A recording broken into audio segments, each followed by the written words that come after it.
Hola, soy José Manuel Domínguez Prieto, director de Instituto de la Familia, y hoy vamos a tener un programa muy inteligente, porque vamos a hablar de la inteligencia artificial, de las nuevas tecnologías.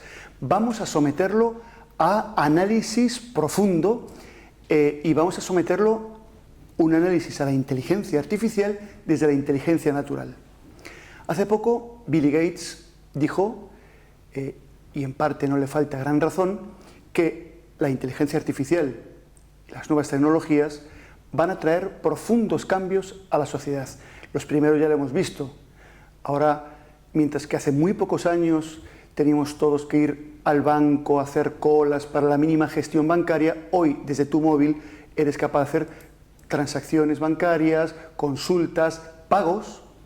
Antes perdíamos mucho tiempo yendo a hacer esas gestiones de las que se ocupaban personas. Hoy esas tareas las hacen máquinas.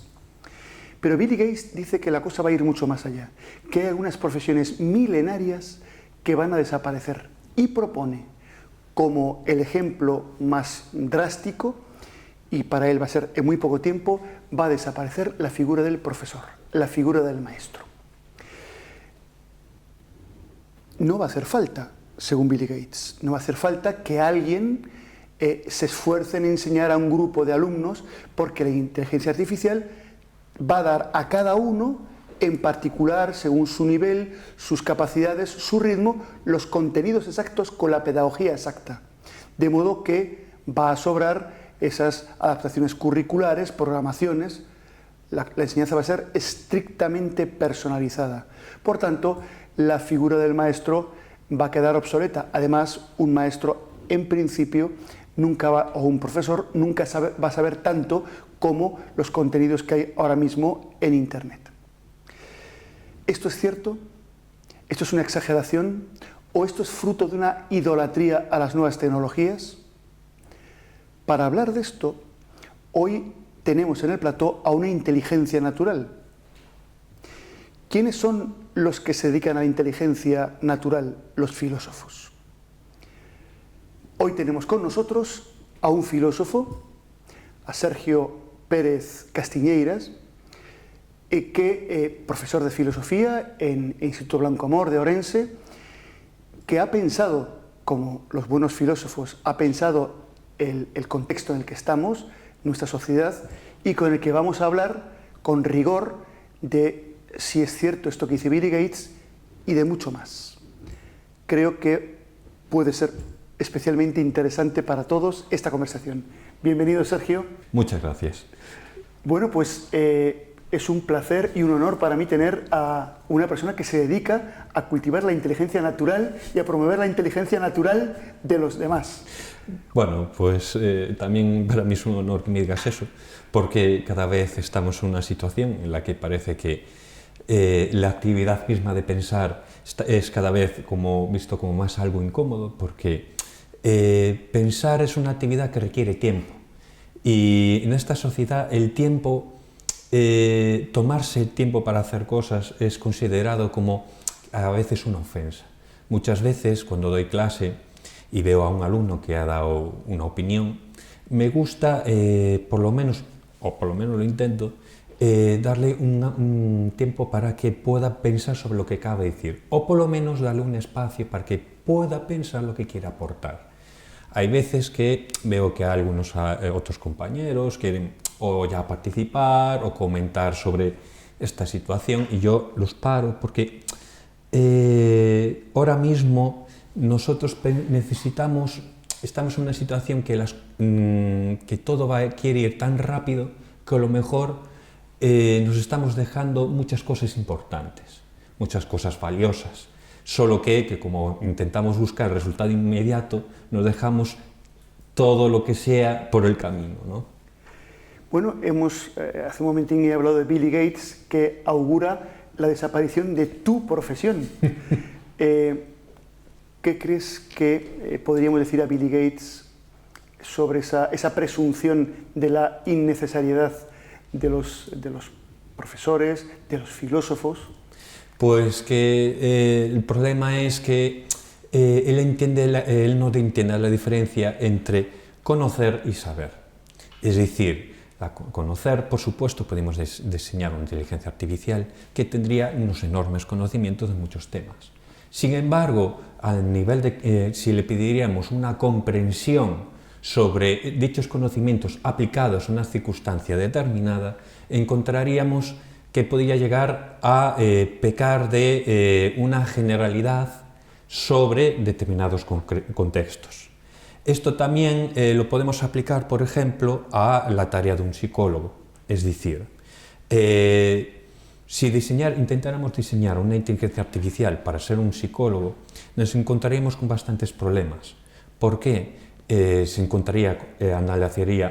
Haría un análisis del paciente en base a unos síntomas y en base a sus conocimientos sacaría, pues, en base a esos síntomas sacaría una conclusión. Esta persona padece esto. Sí, pero se basaría en datos generales, cuando a lo mejor esta persona está sufriendo un caso concreto, particular, que se oculta detrás de esos síntomas. Pues bien, en el caso por lo tanto, llegaría a una injusticia. Lo mismo en el caso educador. El educador puede ajustar esos conocimientos a los alumnos concretos y enseñarles a cada uno de ellos la ruta necesaria para que ellos puedan entender la asignatura. Es decir, un profesor puede llegar a saber aplicar esos conocimientos, mientras que la inteligencia artificial solo se reduciría a una mera aplicación de datos generales. Por tanto, ¿qué es lo que nunca la inteligencia artificial puede ofrecer? El famoso GPT, ¿no? Sí. Que sí puede dar un profesor en el aula. Vamos a ver, este famoso chat se basa en el aprendizaje de otros tipos de conversaciones previas, pero no va a dar o va a intentar construir nuevos tipos de diálogos. Un profesor, si bien es cierto que tiene que dar unos contenidos determinados, muchas veces en clase tiene que improvisar, porque se ha dado una determinada circunstancia, se ha dado un determinado contexto o un alumno ha dicho tal cosa en tal momento. El chat puede emular una serie de respuestas, pero no puede crear nuevos contextos a partir de ellas.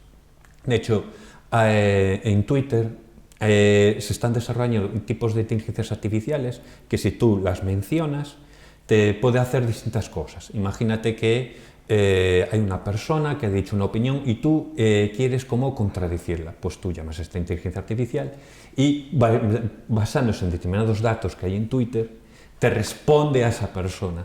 Pero muchas veces falla. ¿Por qué? Porque si no les das suficientes datos sobre el contexto, no has recopilado suficiente información sobre el contexto, no funciona. Mientras que una persona puede, sin necesidad de muchas partes del contexto, puede generar un nuevo sentido, una nueva explicación, que hay que comprobar, por supuesto, pero ya de base ya puede hacer algo que las inteligencias artificiales no pueden hacer. Claro. Decía Aristóteles que el sofos, el sabio, es el que enseña no solo qué son las cosas o cómo se hacen, la tecné, sino el para qué son las cosas, el sentido de las cosas, ¿no? Tú, como profesor de filosofía en este caso, y no sé si serás tutor o no este año, pero los profesores sois también tutores, se acercan a ti alumnos con situaciones personales, pidiéndote un consejo, una iluminación, un acompáñame. Ahí, ¿qué podría ofrecer la inteligencia artificial? Un alumno dice, mira, me siento así, estoy así, ¿qué puedo hacer con mi vida? El problema es que la inteligencia artificial se basaría en frases hechas, prácticamente. Frases hechas que parecerían frases constructivas, frases que tienen algún sentido, pero en el fondo no deberían ser. Esta persona tiene determinados contextos, en base a mi información a contextos parecidos a este, hay que dar esta respuesta. Por lo tanto, la digo.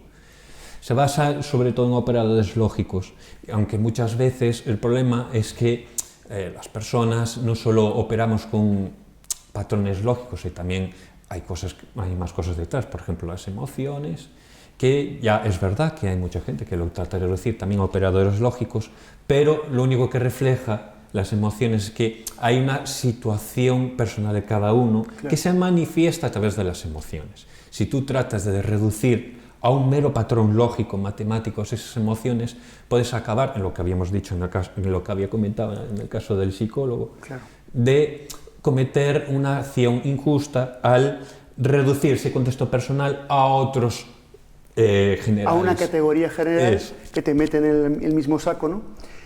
Bien, es innegable que las nuevas tecnologías son un buen instrumento que ha supuesto una revolución, estamos en plena revolución cultural, pero quizá, no sé con tus alumnos cuál es tu percepción, hay una cierta ingenuidad acrítica respecto del uso de los mismos y dicen muchos padres, uy, se pasa el día con el ordenador, es un genio mi hijo, o sí, él está allí tan tranquilo con su chat. Hay que normativizarlo, hay que poner límites, cualquier uso de las nuevas tecnologías es aceptable o trae también algunas consecuencias que habría que, ante las cuales estar alerta. ¿Cómo lo ves tú en el día a día con tus alumnos, ¿no? Yo lo que detecto es que aunque mis alumnos, por supuesto, sí que se dan cuenta de que hay que marcar como unos ciertos límites en la tecnología, aun a pesar de esa conciencia, aún habría que ir un poco más allá y ver un poco el uso, cómo nos afecta esas mismas tecnologías. Por ejemplo, si vamos al tema de los videojuegos, hay videojuegos gratuitos, por ejemplo el Fortnite, en el que, claro, hay una trampa. Te venden que son juegos gratuitos, pero después te vienen con que hay prendas, o skins, o personajes que tienes que pagar. Y que puedes comprarlos gratuitamente mediante dinero que tú puedes gastar y que, te consiguen unos cofres que aleatoriamente te dan premios. Hay en ese tipo de prácticas que afortunadamente se está empezando a regular en todos los países, ese tipo de prácticas tienen un problema y es que intentan generar ludopatía. Y lo peor de todo, ludopatía en gente joven. De hecho, hubo más de algún padre que me comentó preocupado de cómo sus hijos estaban como enganchados, que siempre dicen una última partida y no son capaces. ¿Por qué? Porque el juego está diseñado precisamente a generar esa idea de una vez más. También Instagram y TikTok, cuando escogen los vídeos, saben los vídeos que te gustan y los vídeos que no te interesan. Entonces saben cuándo intercalar los vídeos que te gustan con los que no, para generar esa idea de voy a poner el siguiente vídeo. Entonces seguir generando esa adicción a esa herramienta que estás usando. Por lo tanto, yo no considero malo enseñar cómo utilizar las nuevas tecnologías a las nuevas generaciones, pero añadiría una cosa más, hay que enseñarlos que lo empleen de forma crítica, que piensen para qué están usando eso. Esto que estoy usando, o sea, que se hagan preguntas, es decir, ¿esto que estoy usando es realmente lo que yo quiero o es realmente la dinámica de esa tecnología el que quiere que yo siga aquí? Claro, o el tiempo que he dedicado es a lo que yo quiero dedicar mi tiempo, porque yo he conocido alumnos que me dicen, me pasé la tarde tontamente viendo vídeos y pasando una cosa a otra y al final se me fue el día, ¿no? Tú como educador, en este contexto de nuevas tecnologías, ¿qué propuestas harías a padres, al sistema educativo, para ajustar esto y otros muchos temas? Porque, por ejemplo, se me ocurre, el uso del WhatsApp o de los SMS antes, que son mensajes muy cortos, nos ha acostumbrado a la inmediatez en el mensaje y, por tanto, la lectura de un texto largo, como son los textos de literatura, de filosofía, se hace cada vez más complicado. La lectura en papel, reflexiva, parece que fatiga, mientras que la que nos va es la inmediata, pam, ras, escribo. ¿Qué necesidades ves tú que se pueden introducir? Yo creo que las nuevas tecnologías tienen un punto bueno y al mismo tiempo negativo. Y es que estas nuevas tecnologías tienen la capacidad de transformar en algo lúdico cualquier cosa.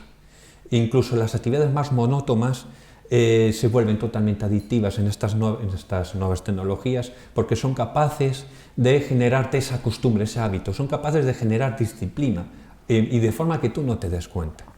Yo considero que sí se podría utilizar esas herramientas para generar desde el ámbito educativo cosas que merezcan la pena, generarle ese pequeño ámbito de gusto, esa dinámica, pero siempre, una vez más, siempre y cuando pongamos meterle ese pequeño o ese gran matiz de crítica que hay detrás.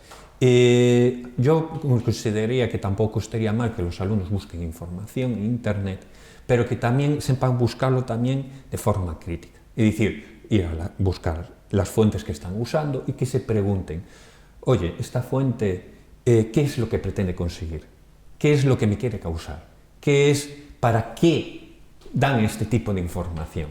Porque, claro, estamos en un problema, y es que hay tanta información hoy en día, tanta saturación de información, que la gente está totalmente desconcertada, no sabe muchas veces dónde situarse. Entonces, quizá podemos decir que el papel del educador sigue siendo aún más vigente, incluso más que una inteligencia artificial, porque la inteligencia artificial ya es un filtro de información, pero un filtro que ha sido ahí puesto. En cambio, un educador puede educar a que cada persona cree su propio filtro de información, mientras que, una vez más, el de inteligencia artificial ya está ahí ya puesto. O sea que el educador promueve la autonomía y las nuevas tecnologías, la inteligencia artificial promueve la heteronomía.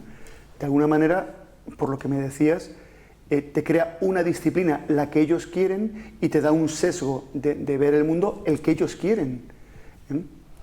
¿Qué más puede aportar un educador, un maestro, que jamás puede aportar la nueva tecnología?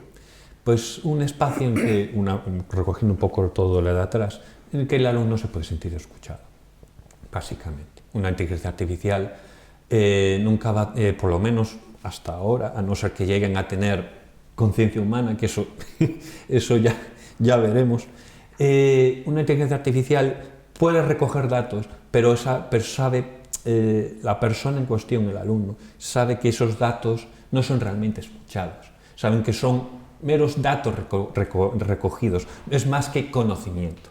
Mientras que un educador puede escuchar a un alumno y hacerle compañía, básicamente. A veces ocurre que un alumno está en una situación tan problemática que ni la inteligencia artificial ni un profesor puede tener la solución inmediata, pero por lo menos un profesor sí que le puede dar compañía.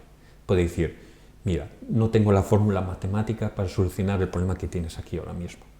Tal vez no lo hay, pero por lo menos puedes contar con mi apoyo. Claro, estoy a tu lado. Exactamente. Claro, eso supone, porque has introducido un tema apasionante, eso supone que el profesor se da cuenta de cómo está el otro, que es lo que dice pues, la fenomenología, que consiste la inteligencia, el darse cuenta del otro, mientras que la inteligencia, la llamada inteligencia artificial, no se da cuenta de nada, no tiene conciencia de sí.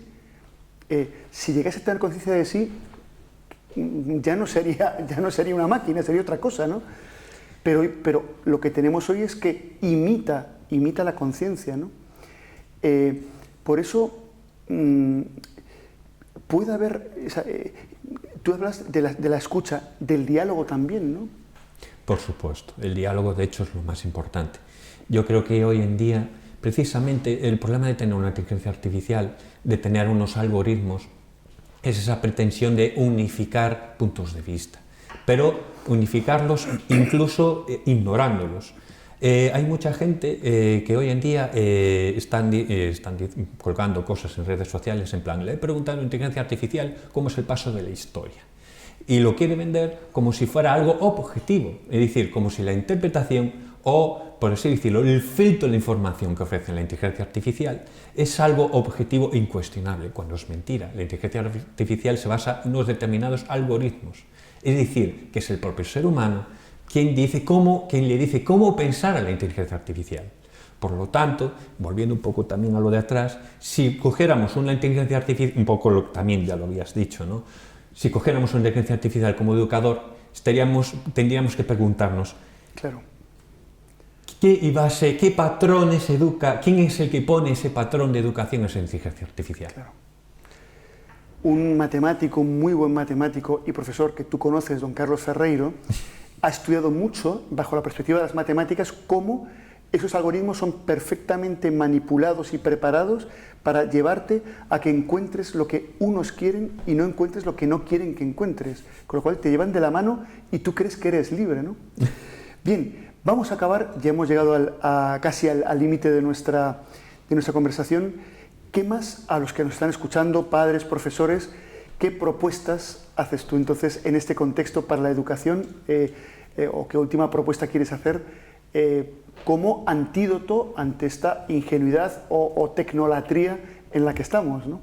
Yo diría que no hay que tener miedo por defender también hasta cierto punto el sistema tradicional. Es decir, que los alumnos sigan leyendo y sigan escribiendo, incluso aunque sea a mano, yo considero que estaría bien. Desde luego, no descarto que puedan escribir a mano, quiero decir, en teclado. Incluso utilizar alguna grabadora para dictar a voz, cualquier cosa. Lo bueno de las tecnologías actuales es que pueden acercar la educación a mucha gente. Es decir, puede haber alumnos con ciertos problemas que gracias a la tecnología puede tener mayor accesibilidad a la educación. Pero por otro lado, siempre que sea posible, nunca se debería descartar la escritura tradicional. ¿Por qué? Porque cuando nosotros escribimos a mano, nosotros tenemos la posibilidad de poder pensar más que cuando escribimos algo. Es decir, cuando yo tecleo una L, ya está puesta la L. Pero cuando yo escribo la L, la tengo que pensar. Por lo tanto, yo diría que tiene que haber un equilibrio. Es decir, una defensa de estructuras clásicas de la educación en la medida en que puedan disciplinar y educar en el pensar al alumno, en la medida que le ayude a tomarse un tiempo, a meditar lo que está expresando. Y por otro lado, por supuesto, las tecnologías, gracias a que, acortan el tiempo, es su gran virtud, que van acortando el tiempo. ¿Qué pasa? Que como hemos hablado, todo con lo que llevamos hablando hasta ahora, abusar del acortar el tiempo es un problema, porque todo lo que estamos ignorando por el medio queda como olvidado. Gracias, Sergio. Nos quedamos, como inteligencia natural que eres y maestro de inteligencias naturales, me quedo con estas ideas que creo que son claves, ¿no? El filósofo, el profesor, el maestro es el que enseña el arte de tomarse su tiempo a las personas para escuchar, para dialogar, para pensar críticamente y para tomar conciencia de su vida, ¿no? Has propuesto algo que es elemental. Yo solo había escuchado a Heidegger y a Nietzsche, ¿no? Hay que volver a escribir a mano, porque ya estaban en ese momento las máquinas de escribir, las primitivas, ¿no? Para tomar conciencia, para ser yo el que sea el dueño de mi pensamiento y de... Pues te agradecemos muchísimo, te agradezco mucho tu presencia lúcida, luminosa, has dicho cosas muy importantes y a todos ustedes espero que les haya encantado, que haya sido un descubrimiento, que se hayan tomado el tiempo para escuchar este programa, que no es un programa de entretenimiento, sino de reflexión, de profundizar en la vida. Y les espero en el próximo programa y sobre todo les deseo que sean muy felices.